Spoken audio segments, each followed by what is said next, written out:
ఎప్పటికప్పుడు తాజా వార్తలను అందిస్తున్న ఏపీ పవర్ న్యూస్ కు స్వాగతం. ఈరోజు అనకాపల్లి జిల్లా వైఎస్ఆర్ కాంగ్రెస్ పార్టీ మహిళా విభాగం మహిళా అధ్యక్షురాలు సుజాత గారి ఆధ్వర్యంలో జిల్లా మహిళా మీటింగ్ పెట్టుకోవడం జరిగింది.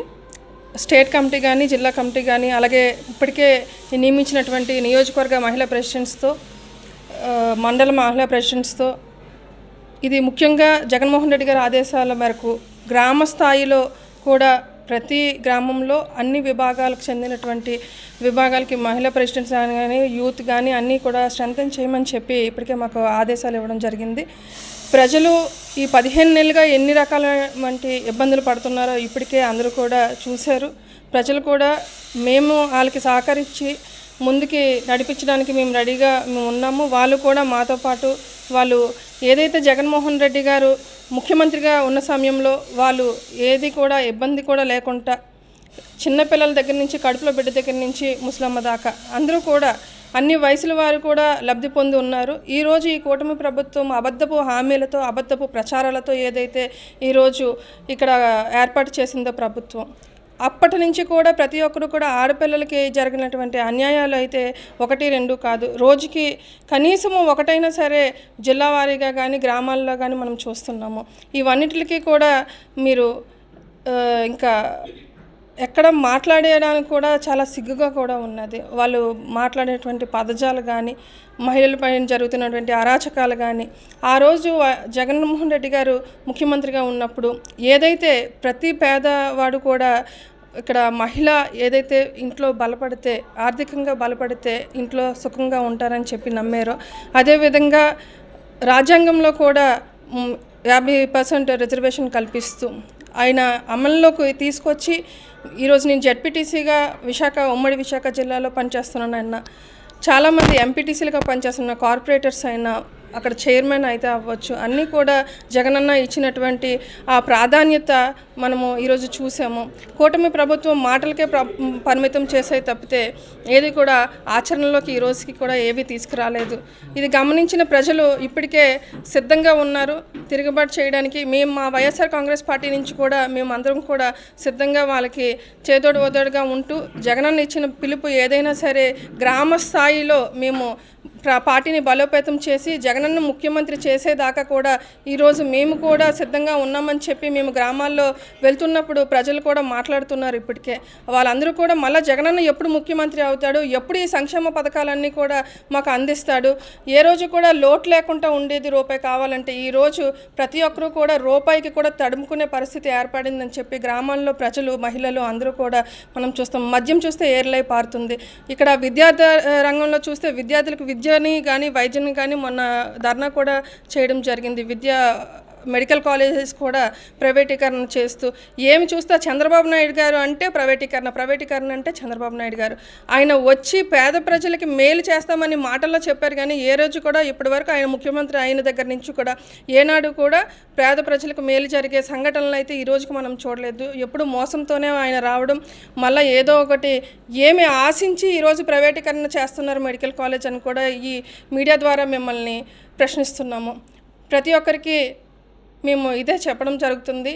ఎవరికైనా ఎంతటి పోరాటానికైనా మేము సిద్ధంగా ఉన్నాము. వైఎస్ఆర్ కాంగ్రెస్ పార్టీ తరఫున జగనన్న మాకు ఒక పిలుపునిస్తే చాలు మేము ఎటువంటి పోరాటానికైనా సిద్ధంగా ఉన్నాము, ప్రశ్నించడానికి కూడా మేము సిద్ధంగా ఉన్నామని చెప్పి తెలియజేస్తున్నాము.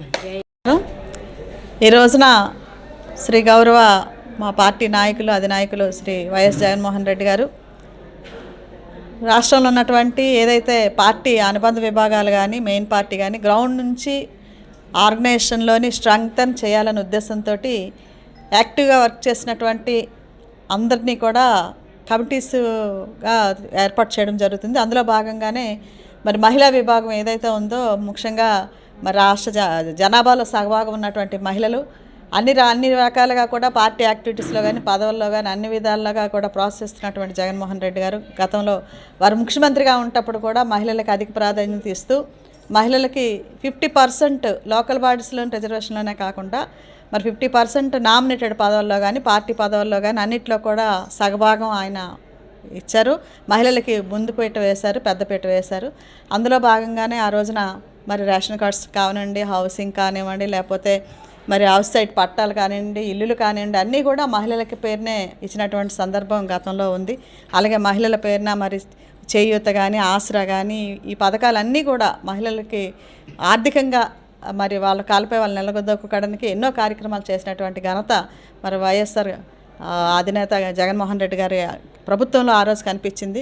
కానీ ఈ రోజున చూస్తూ ఉన్నాము, మహిళలకు మరి 1500 ఇస్తామన్నారు నెలకి. మరి ఇప్పటికీ కూడా 18 సంవత్సరాల నుంచి 60 సంవత్సరాల మధ్య ఉన్నటువంటి మహిళలకు ఉన్నటువంటి చేయూత పథకాన్ని తీసేశారు, ఉన్నటువంటి ఆసరా పథకాన్ని తీసేశారు. మరి కొత్త పథకాలు ఇస్తామని కూడా ఈ రోజున ఆ రోజు చెప్పారు. ఉన్న పథకాలు జగన్ గారు ఇచ్చినటువంటి పథకాలని కంటిన్యూ చేస్తూ మళ్ళీ మేము ఈ కొత్త పథకాలను ఇస్తామని చెప్పారు. ఏదైతే ఆడబిడ్డ అని చెప్పేసి మరి నెలకు 1500 ఇస్తామని చెప్పారు మహిళలకి. కానీ ఈ రోజుకు కూడా ఇచ్చినటువంటి సందర్భం కనిపించలేదు. కాబట్టి ఈ రోజున పార్టీ స్ట్రెంగ్త్ సందర్భంగా మహిళలకి మరి జోనల్ మహిళా విభాగంకి మరి వర్కింగ్ ప్రెసిడెంట్గా ఈర్ల అనురాధ గారిని జగన్మోహన్ రెడ్డి గారు ఈ ప్రాంతానికి ఇవ్వడం జరిగింది. అలాగే ఇక్కడ ఉన్నటువంటి అనకాపల్లి జిల్లా అధ్యక్షురాలు సుజాత గారి ఆధ్వర్యంలోని మరి ఉన్న 7 నియోజకవర్గాలకి కూడా మహిళా అధ్యక్షులను నియమిస్తూ, అదేవిధంగా గ్రౌండ్లో ఇప్పుడు ఏదైనా కార్యక్రమాలు చేసేటప్పుడు గ్రౌండ్ నుంచి ఆర్గనైజేషన్ అనేది ఇంపార్టెంట్. ఆ ఆర్గనైజేషన్ని స్ట్రెంగ్త్ చేయడం కోసం ఈరోజు ముఖ్యమైనటువంటి మహిళా నాయకురాలు అందరూ కూడా కూర్చోవడం జరిగింది. భవిష్యత్తుకి ఒక ప్రణాళిక ఏర్పాటు చేసుకొని భవిష్యత్తులో మళ్ళీ జగన్మోహన్ రెడ్డి గారిని ముఖ్యమంత్రిగా చేసే వరకు కూడా మహిళలందరూ కూడా మరి అన్ని రంగాల్లో అంటే అన్ని సందర్భాల్లో ఏ పార్టీ ఏ యాక్టివిటీ ఇచ్చినా కూడా, పార్టీ ఏ రకమైనటువంటి పిలుపునిచ్చినా కూడా అన్ని కార్యక్రమాల్లో కూడా మహిళలు పాల్గొనే విధంగా మహిళా ఆర్గనైజేషన్ స్ట్రెంగ్తన్ చేయడం కోసం ఈరోజు సమావేశం ఏర్పాటు చేసుకోవడం జరిగింది. మరి ఈ ఖచ్చితంగా రాబోయే రోజుల్లో మళ్ళీ జగనన్న ముఖ్యమంత్రి చేసే వరకు కూడా మహిళలందరూ కూడా జగనన్న వెంట ఉంటారని చెప్పి ఈ సందర్భంగా తెలియజేస్తాము. అందరికీ నమస్కారం అండి.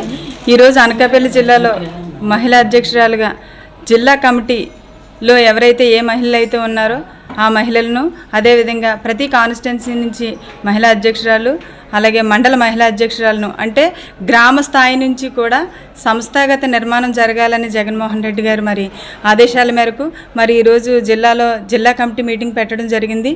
మరి ఈ కార్యక్రమానికి ప్రతి ఒక్క కాన్స్టిట్యున్సీ నుంచి కూడా మా జిల్లా కమిటీ అందరూ రావడం జరిగింది. ఈ మీటింగు ముఖ్యంగా ఎందుకంటే మరి రాబోయే కాలంలో జగనన్నని ముఖ్యమంత్రిగా మళ్ళీ చేసుకోవడం కోసం మా మహిళలందరం కూడా కష్టపడి పనిచేస్తామని జగనన్నకి తెలియపరచడానికి, అదేవిధంగా రాష్ట్రంలో ఏవైతే కూటమి ప్రభుత్వంలో జరుగుతున్న అన్యాయాలు, అరాచకాలు ఇవన్నీ కూడా మేము వైఎస్ఆర్ కాంగ్రెస్ పార్టీ తరపుని మహిళలుగా మేము ప్రతి ఒక్కదాన్ని కూడా మేము ప్రశ్నిస్తాము. అదేవిధంగా మరి గతంలో జగన్మోహన్ రెడ్డి గారి అధికారంలో ఉన్నప్పుడు ప్రతి మహిళ కూడా ఆర్థికంగా సంక్షోభం లేకుండా సంక్షేమంగా ఉన్నారు. మరి కూటమి ప్రభుత్వం వచ్చిన తర్వాత ప్రతి ఒక్క మహిళ కూడా ఆర్థికంగా నష్టపోయారని చెప్పాలి. మరి జగన్మోహన్ రెడ్డి గారు మళ్ళీ వస్తే మాకు సంతోషంగా ఉంటుందని అనేక మంది మహిళలు గ్రామ స్థాయి నుంచి కూడా అడగడం జరుగుతుంది. అందుకని గ్రామ స్థాయి నుంచి కూడా సంస్థాగత నిర్మాణం, పార్టీ అధ్యక్షులు కానీ, అదేవిధంగా గ్రామ పార్టీ అధ్యక్షులు కానీ, గ్రామ పార్టీ మహిళా అధ్యక్షురాలు కానీ, మండల మహిళా అధ్యక్షురాలు కానీ, నియోజకవర్గ మహిళా అధ్యక్షురాలు, అలాగే జిల్లా కమిటీ వీరందరూ కూడా మహిళల్ని మేము ఏర్పాటు చేసుకొని ఈ పరంగా మా పోరాటాలు చేస్తూ మళ్ళీ 2029లో జగనన్నని, అదేవిధంగా జిల్లాలో ఉన్న 7 కాన్స్టిట్యున్సీ మా నియోజకవర్గ ఇన్ఛార్జీలను కూడా గెలిపించడానికి మా మహిళలందరం కూడా ముందుంటామని తెలియజేస్తూ ఈ అవకాశం ఇచ్చిన మీ అందరికీ కూడా మరొకసారి ధన్యవాదాలు తెలియజేసుకుంటూ ముగిస్తున్నాను. జై జై. Please subscribe our channel AP Power News.